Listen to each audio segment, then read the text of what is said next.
I can't promise you that. Let's see, honey. Maybe like.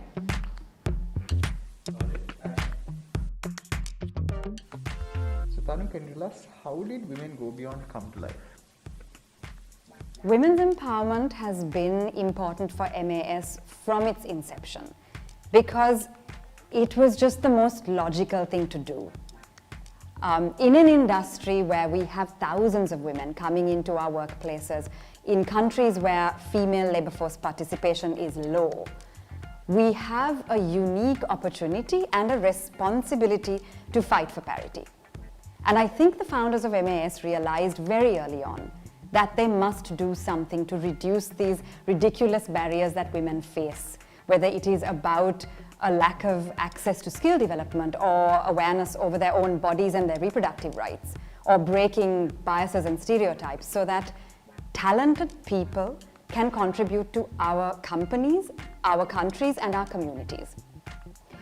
Women Go Beyond was launched in 2003, bringing some of the work that was already happening in the company in terms of addressing gaps in resources and rights for women.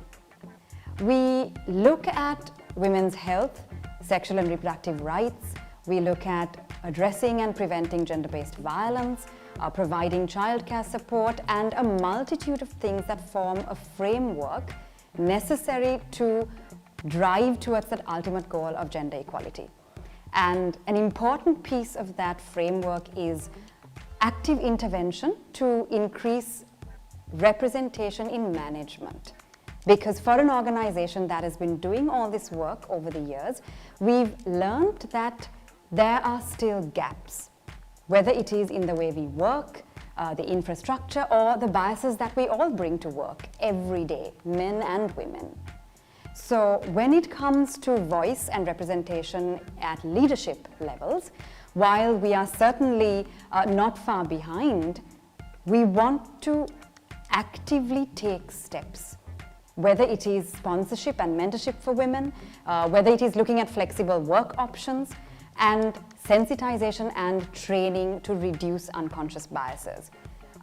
As a company, we need to take specific steps, understand the context that we are based in, which comes from historical and cultural reasons that lead to this gap. So as a program, we look at a multitude of layers that we have to address. And with all the work that we're doing, we still feel like there's a long way to go. But it's encouraging as a business to see the impact that this work has on the organization. And I would say that the women in our factories are empowered.